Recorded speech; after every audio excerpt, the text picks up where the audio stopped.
Aujourd'hui, ce n'est pas la Chine. Aujourd'hui, ce n'est pas la Chine qui secoue l'échiquier mondial, mais un homme, un mot, une claque, J.D. Vance. Lors d'un sommet de haut niveau, alors que tout semblait prévu, rodé, diplomatiquement aseptisé, le vice-président américain fait voler en éclats le silence complice. Ce n'est pas une simple prise de parole, c'est une offensive frontale. Fini les sourires artificiels et les postures molles, ce que Vance a déclenché, c'est un séisme géopolitique. Il ne remet pas seulement en question Emmanuel Macron, il expose l'illusion d'un leadership européen figé, incapable de répondre à l'appel du réel. Le message est clair, l'ère des courbettes est terminée. L'Amérique version Trump ne joue plus à l'allié silencieux. Elle dicte, elle bouscule, elle tranche. Ce que le monde a vu ce jour-là n'est pas un simple désaccord entre deux visions diplomatiques. C'est l'aboutissement d'une stratégie longuement mûrie par l'équipe Trump, dévoiler les fissures profondes d'un système européen incapable de s'adapter à la nouvelle donne. Dans les couloirs du pouvoir, une formule brutale résonne désormais « Faites tomber l'illusion ». J.D. Vance n'a fait que prononcer tout haut ce que beaucoup murmurent. Depuis des années, la France ne tient plus la barre. L'Union européenne, paralysée par ses propres contradictions, n'inspire plus confiance. Et quand la confiance s'évapore, les certitudes s'effondrent. Ce n'est pas une crise momentanée, c'est la révélation d'un ordre en déclin où même les alliés les plus proches commencent à regarder ailleurs. Les faits parlent d'eux-mêmes et les caméras n'ont rien manqué Emmanuel Macron, figé les traits tirés sous le poids d'un revers que même ses spin doctors ne peuvent maquiller. Le timing est impitoyable. Alors que l'économie française s'enlise dans une inflation incontrôlée et que le coût de la vie explose pour les classes moyennes, J.D. Vance ne se contente pas de dénoncer, il chiffre l'échec. Les Français perdent chaque jour un peu plus de pouvoir d'achat, pendant que leur président distribue des leçons au lieu de solutions. Et dans ce contexte, voir un vice-président américain mettre les pieds dans le plat chiffre, à l'appui, c'est plus qu'une critique, c'est une gifle méthodique. L'image d'un chef d'État dépassé par la réalité vient de franchir un point de non-retour. J.D. Vance n'a pas improvisé ce coup d'éclat. Depuis des mois, le camp Trump observe, analyse et prépare une riposte frontale à la décadence européenne. Tandis que Paris s'empêtre dans des crises internes entre manifestations muselées et opposants diabolisés, Washington change de ton. Ce qui s'est joué devant Macron n'était pas une simple provocation, mais l'aboutissement d'une stratégie froide méthodique. Vance ne s'est pas contenté de dénoncer, il a symboliquement pris ses distances, comme pour dire à l'Élysée « Vous ne représentez plus l'avenir ». Et l'onde de choc ne s'arrête pas là. Dans les couloirs de Bruxelles comme à Berlin, on commence à se poser une question taboue. Que se passera-t-il si les autres nations suivent l'exemple américain et tournent le dos à ce leadership déconnecté? C'est ce basculement que Vance incarne sans trembler.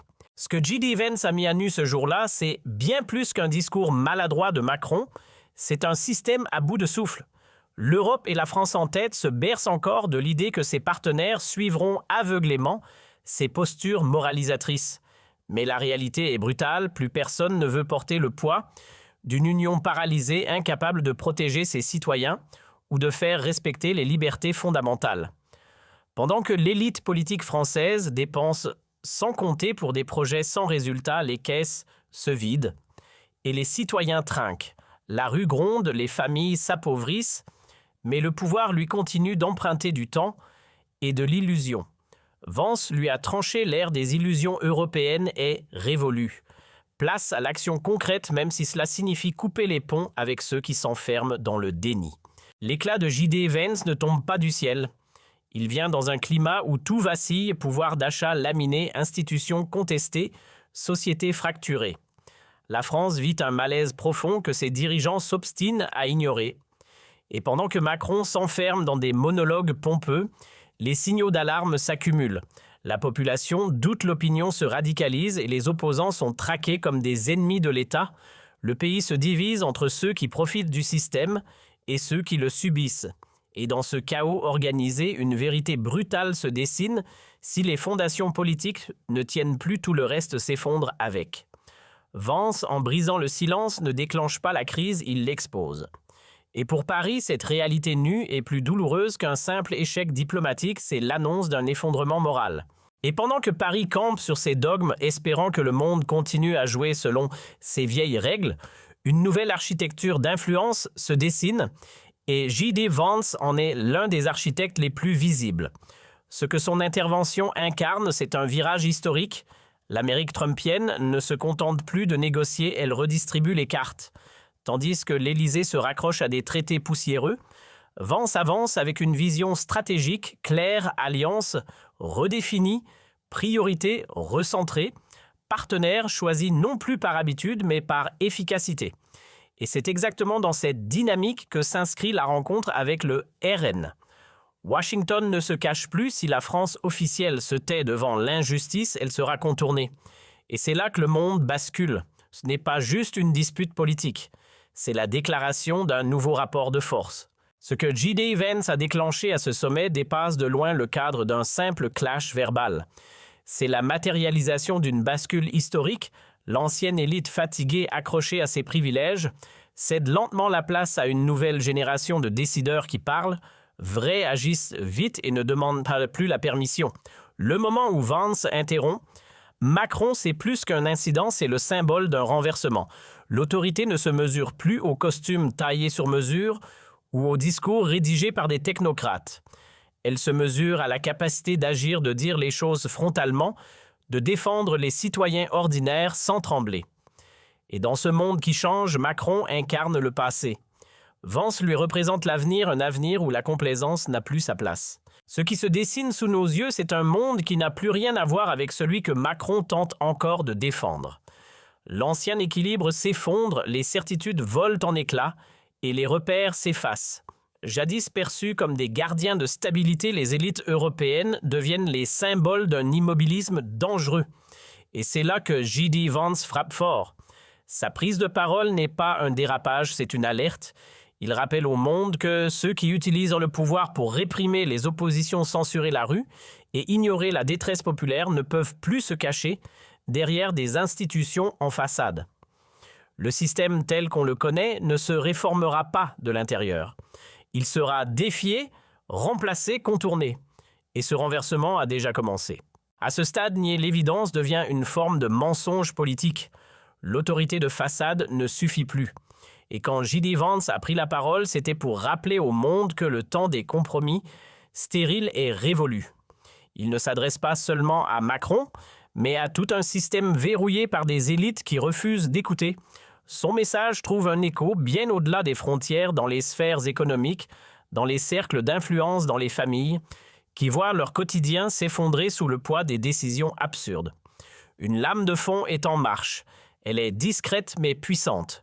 Ce ne sont plus seulement des électeurs qui se rebellent, ce sont des entrepreneurs, des intellectuels des classes moyennes qui refusent de se laisser écraser par un pouvoir devenu sourd.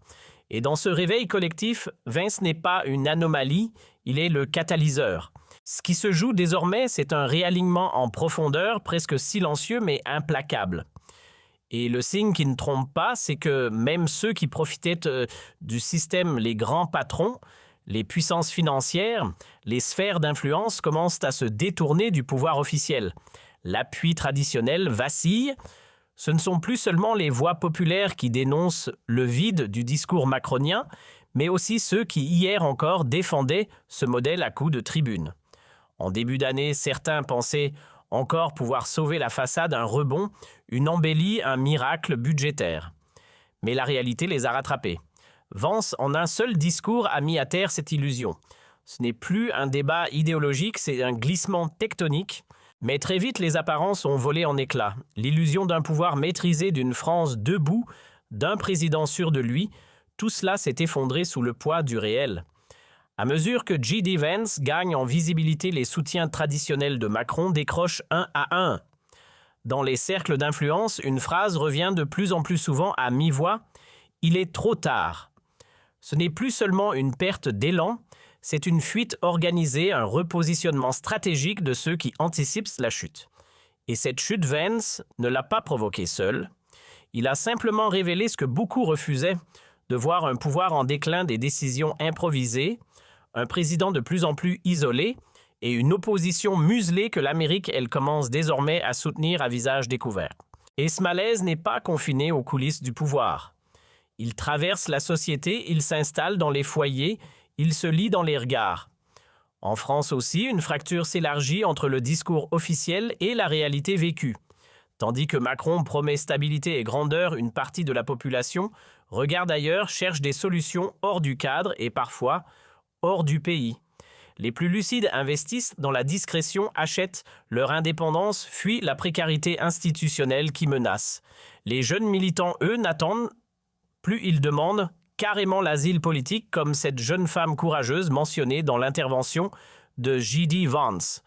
Un symbole puissant. Quand la jeunesse patriotique préfère l'exil à la soumission, ce n'est plus un symptôme. C'est un signal d'alarme. Ce que J.D. Vance a déclenché ne se limite pas à une secousse verbale, c'est un mouvement qui résonne dans les hautes sphères, dans les capitales comme dans les salles de marché. Car pendant que Macron s'accroche à un modèle d'influence déjà dépassé, d'autres puissances réorganisent leurs alliances. Le soutien se déplace, les regards changent de direction, et même au sein des réseaux géopolitiques les plus prudents, la tendance est claire. Paris ne rassure plus. L'appareil d'État français, englué dans ses contradictions, voit lentement mais sûrement ses partenaires traditionnels se détourner. Et ce réalignement mondial, J.D. Vance l'incarne à la perfection.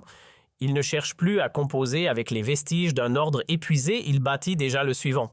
Il serait naïf de croire que l'impact de J.D. Vance se limite à un sommet diplomatique. Ce qu'il incarne, c'est une exigence de clarté, de rigueur, de rupture avec l'improvisation permanente qui caractérise tant de gouvernements occidentaux, à commencer par celui de Macron. Pendant que Paris mise sur l'illusion d'autres pays, mise sur la reconstruction. Ce n'est pas le fracas médiatique qui attire désormais, mais la capacité à bâtir du solide, à s'attaquer aux causes plutôt qu'aux effets. Là où l'Élysée empile les mesures de façade d'autres capitales, adopte des réformes en profondeur. Et dans ce nouveau paysage, ce ne sont plus les slogans creux qui font autorité, mais les résultats. J.D. Vance l'a compris, le temps des beaux discours est terminé. Place à l'action tangible. Dans un monde où les flux financiers révèlent les vérités politiques mieux que les discours officiels, le message est limpide, la confiance se déplace. Tandis que Macron s'échine à faire croire que tout va bien, les investissements se détournent discrètement de ses promesses, sans lendemain. D'autres régions, autrefois sous-estimées, deviennent les nouveaux pôles d'attraction grâce à leur cohérence, leur vision et leur capacité d'anticipation. Même quand l'argent continue d'affluer aux États-Unis, ce n'est qu'un dernier sursaut d'inertie, pas un vote de confiance. J.D. Vance, lui, ne se contente pas d'observer ces signaux, il les traduit en stratégie. Son intervention face à Macron n'est pas une provocation, c'est l'écho d'une réalité que les marchés, les citoyens et même certains alliés ne peuvent plus ignorer. Quand même les symboles de stabilité commencent à perdre leur éclat, c'est que quelque chose de plus profond se joue. La rupture ne touche plus uniquement les institutions ou les alliances, elle atteint les croyances fondamentales. Pendant des années, on a cru que l'élite politique saurait toujours rebondir, que le système finirait par se redresser. Mais voilà, les signaux sont au rouge, les capitaux s'échappent et les convictions s'effondrent. Le message est brutal mais clair, ce n'est plus à Paris que se projette l'avenir. Ce n'est plus Macron que les investisseurs écoutent. La perte est double, financière et symbolique, et c'est dans ce vide que J.D. Vance impose sa voix. Il n'incarne pas seulement une alternative, il incarne la fin d'une illusion. Ce qui autrefois se chuchotait dans les coulisses est désormais crié sur la place publique. La France n'est plus le centre de gravité qu'elle prétend être. Et c'est précisément cette prise de conscience collective que J.D. Vance a capturée et amplifiée. L'illusion d'un leadership incontesté s'effondre. Banques, diplomates, investisseurs, journalistes, tout ça que l'axe d'influence se déplace.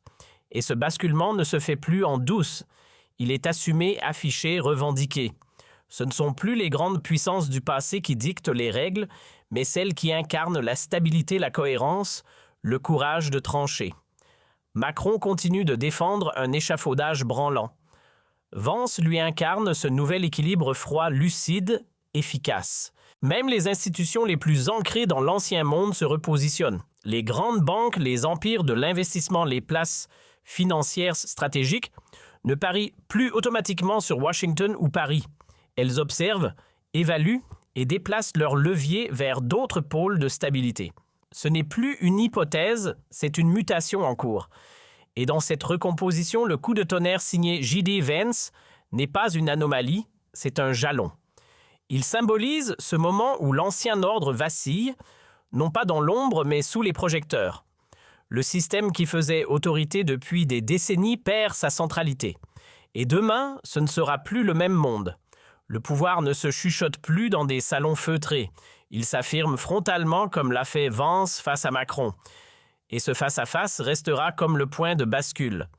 L'histoire retiendra peut-être que tout a basculé ce jour.